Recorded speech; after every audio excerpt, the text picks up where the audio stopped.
क्या आपने कभी सोचा है कि एक महान धनुर्धर को मिला श्राप कैसे पूरे महाभारत की दिशा बदल सकता है? इस कथा में आप जानेंगे अर्जुन की वह रहस्यमयी तपस्या जिससे उन्हें देवताओं के दिव्यास्त्र मिले और वही क्षण जब उर्वशी का क्रोध एक भयानक श्राप बन गया। आगे खुलेंगे वे रहस्य जहाँ यही श्राप अज्ञातवास में अर्जुन का सबसे बड़ा अस्त्र बना। ब्रहणला का रूप सामने आया और एक छिपी हुई योजना ने पांडवों की विजय की नींव रख दी।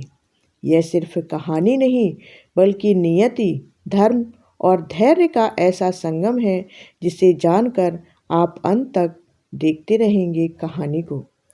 महाभारत के विराट और गूढ़ कथाओं में अर्जुन से जुड़ा यह रहस्य केवल एक श्राप की कथा नहीं बल्कि त्याग, मर्यादा, संयम और नियति के अद्भुत खेल को भी दर्शाता है।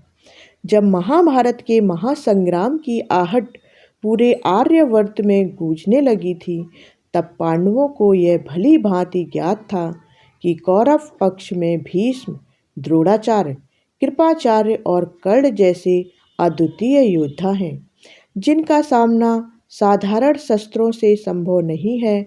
ऐसे में वेद व्यास ने पांडवों को परामर्श दिया कि अर्जुन को देवताओं को प्रसन्न कर दिव्यास्त्रों की प्राप्ति करनी चाहिए, क्योंकि धनुर्विद्या में अर्जुन जैसा दूसरा कोई नहीं था और वही इन दिव्य अस्त्रों का समुचित उपयोग कर सकता था। व्यास जी की आज्ञा को शिरोधार्य करते हुए अर्जुन ने गृह त्याग किया और कठोर तपस्या के लिए वन का मार्ग अपनाया, जहां उन्होंने वर्षों तक इंद्रियों को वश में रखकर भोजन और निद्रा का त्याग कर एकाग्र चित्त से देवताओं की आराधना की। अर्जुन की तपस्या इतनी कठोर और निष्कलुष थी कि स्वयं देवगण उससे प्रभावित हुए बिना ना रह सके। यमराज, कुबेर, वरुण, गंधर्व और अंता देवराज इंद्र अपने अपने वाहनों पर सवार होकर अर्जुन के समक्ष प्रकट हुए।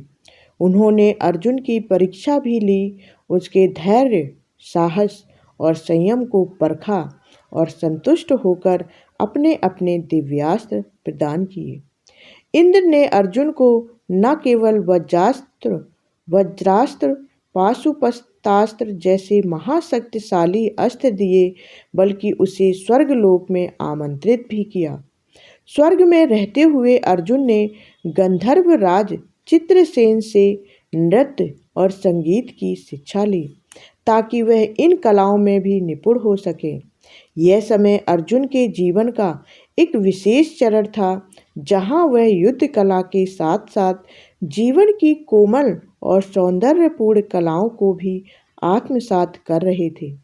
इसी दौरान स्वर्ग की अनुपम अप्सरा उर्वशी की दृष्टि अर्जुन पर पड़ी। अर्जुन का तेज, उसका सौम्य आचरण, तपस्या से निखरा हुआ व्यक्तित्व और अद्वितीय सौंदर्य उर्वशी को आकर्षित कर गया। उर्वशी, जो अनेक देवताओं और राजाओं को मोहित कर चुकी थी, अर्जुन के प्रति आसक्त हो गईं और अवसर पाकर उन्होंने अर्जुन के सामने अपने मन की अभिलाषा प्रकट की। उन्होंने अर्जुन से विवाह का प्रस्ताव रखा और अपने प्रेम को स्वीकार करने का आग्रह किया, किंतु अर्जुन के लिए यह केवल एक व्यक्तिगत प्रस्ताव नहीं था, बल्कि धर्म और मर्यादा की कसौटी भी थी।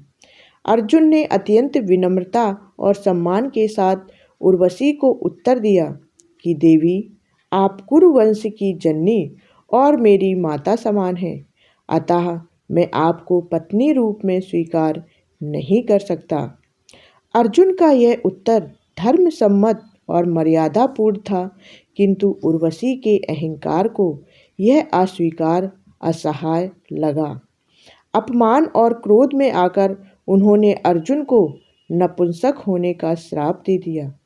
यह श्राप अर्जुन के लिए अत्यंत पीड़ादायक था, क्योंकि एक क्षत्रिय योद्धा के लिए ऐसा श्राप सामाजिक और मानसिक रूप से भी विनाशकारी माना जाता है। जब यह समाचार देवराज इंद्र तक पहुंचा तो वे तुरंत वहां आए और स्थिति को समझा। इंद्र ने उर्वशी को समझाया कि अर्जुन ने उनका अपमान नहीं किया, बल्कि धर्म के मार्ग पर चलते हुए ही ऐसा कहा। तब उर्वशी को अपनी भूल का आभास हुआ, किंतु वह यह भी नहीं जानती थी कि उनका दिया हुआ श्राप मिथ्या नहीं हो सकता। अपनी गलती का प्रायश्चित करते हुए उर्वशी ने श्राप की अवधि को सीमित कर दिया और कहा कि यह नपुंसकता आजीवन नहीं, बल्कि केवल 1 वर्ष तक ही प्रभावी रहेगी। उस समय यह सुनकर अर्जुन को कुछ संतोष अवश्य हुआ, किंतु उसे यह ज्ञात नहीं था कि यही श्राप आगे चलकर उनके जीवन में किस प्रकार वरदान सिद्ध होगा। महाभारत की कथा में नियति का यही खेल है, जहाँ प्रत्येक घटना भविष्य की किसी बड़ी योजना से जुड़ी होती है। जब पांडवों को ध्रुव क्रीड़ा में पराजय के बाद 13 वर्ष के वनवास और अज्ञातवास का दंड मिला, तब अज्ञातवास का अंतिम वर्ष सबसे कठिन था, क्योंकि उस समय यदि उनकी पहचान उजागर हो जाती तो उन्हें पुनः वनवास भोगना पड़ता। ऐसे में अर्जुन को उर्वशी के श्राप का स्मरण हुआ और उसने उसे अपने अज्ञातवास का साधन बना लिया। अर्जुन ने स्त्री का रूप धारण किया और विराट देश में बृहन्नला के नाम से रहने लगे। वहां उन्होंने राजा विराट की पुत्री उत्तरा और राजमहल की अन्य कन्याओं को नृत्य और संगीत की शिक्षा दी। इस रूप में अर्जुन पूर्णतः सुरक्षित थे, क्योंकि कोई भी यह कल्पना भी नहीं कर सकता था कि एक नपुंसक नृत्य गुरु ही महान धनुर्धर अर्जुन है। अज्ञातवास के दौरान अर्जुन का यह त्याग और धैर्य अद्वितीय था। एक महान योद्धा होकर भी उन्होंने नृत्याचार्य का जीवन अपनाया, अपमान और उपहास को सहन किया, किंतु धर्म के मार्ग से विचलित नहीं हुए। अज्ञातवास पूर्ण होने के बाद जब पांडवों ने अपना वास्तविक स्वरूप प्रकट किया, तब विराट देश में सभी लोग स्तब्ध रह गए। आगे चलकर अर्जुन ने अपनी पुत्री उत्तरा का विवाह अपने ही पुत्र अभिमन्यु से कराया, जिससे उत्तरा अर्जुन की पुत्रवधू बनी। महाभारत की कथा यहीं समाप्त नहीं होती।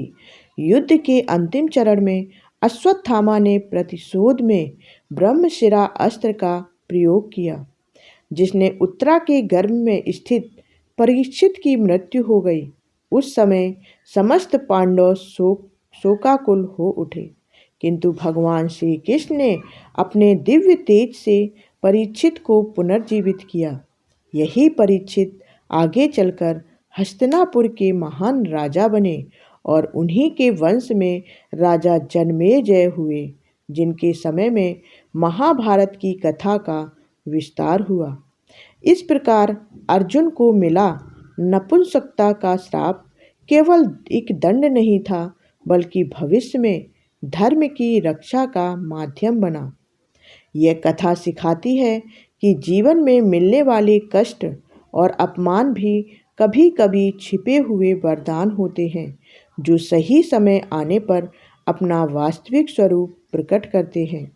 अर्जुन का यह प्रसंग मर्यादा, संयम, धैर्य और नियति के गूढ़ रहस्यों को उजागर करता है और महाभारत को केवल एक युद्ध कथा नहीं, बल्कि जीवन दर्शन का ग्रंथ सिद्ध करता है।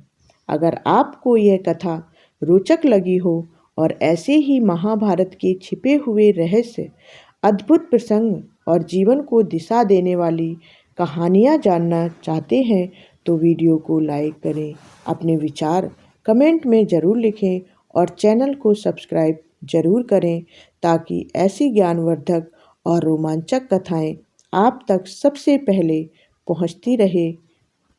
जय श्री कृष्णा। धन्यवाद।